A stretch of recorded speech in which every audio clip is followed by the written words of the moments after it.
Pemerintah Provinsi DKI Jakarta tak akan melindungi PT Food Station Cipinang Jaya jika terbukti terlibat kasus dugaan oplosan atau pelanggaran mutu.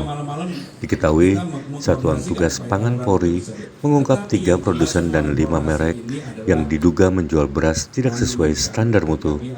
Pertama adalah PT PIM sebagai produsen dengan merek Sania. Kedua, PT FS dengan merek Ramos Merah, Ramos Biru, dan Ramos Pulen. Terakhir adalah Toko SY selaku produsen dengan merek beras Jelita dan Anak Kembar. Gubernur DKI Jakarta Pramono Anung mengungkapkan keterbukaan dan transparansi dalam persoalan ini sangat penting. Hal ini dikatakan Pramono saat ditemui di kawasan Kelapa Gading, Jakarta Utara, Kamis 24 Juli 2025.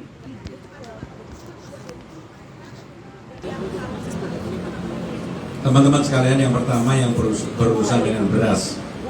Jadi apapun yang menjadi keputusan Barreskrim, pemerintah Jakarta dalam hal ini memberikan dukungan support sepenuhnya, dan memang kalau ada kesalahan, kesengajaan siapapun yang melakukan itu, kami tidak akan memberikan perlindungan kepada orang-orang yang melakukan itu. Karena keterbukaan sekarang ini menjadi penting, dan bagi Jakarta itu yang apapun yang diputuskan oleh Barreskrim kami akan mengikutinya. Yang kedua, kalau kemudian ada calo itu, saya sendiri rasanya kok tidak mungkin ya. Karena untuk orang mendapatkan KJP dan membelanjakan itu, tempat belanjanya kan sudah diputuskan.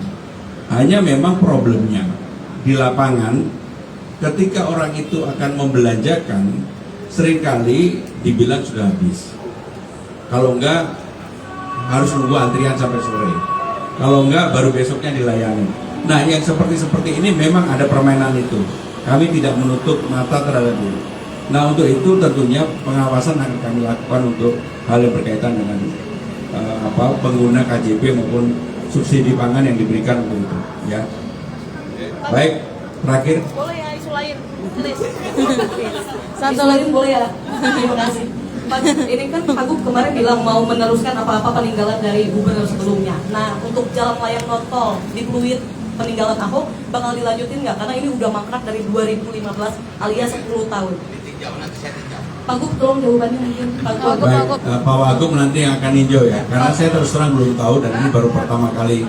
Nanti setelah dipelajari saya akan jawab pertanyaan. Oke. Kalau enggak saya akan minta Noval untuk membantu. Gosip mulu.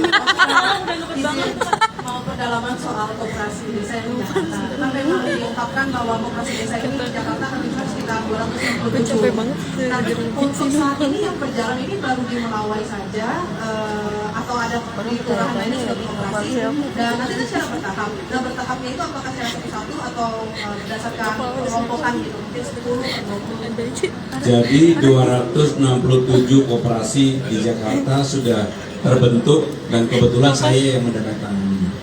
Mereka sudah berbadan hukum dan mereka sudah siap untuk beroperasi. Hanya memang batas waktu untuk beroperasi itu sesuai dengan arahan pemerintah pusat sampai dimulai bulan Oktober.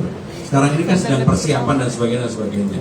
Jadi kalau kemudian kemarin ada yang mengatakan belum siap dan sebagainya, memang waktunya seperti itu. Tetapi kalau Jakarta saya meyakini karena ide dan gagasan ini kan baik sekali dan di Jakarta diperlukan, sehingga saya dengan Pak Wagub bahkan melihat Jakarta mudah-mudahan akan menjadi role model contoh bagi daerah-daerah lain untuk koperasi merah putih. Jangan lupa subscribe ya.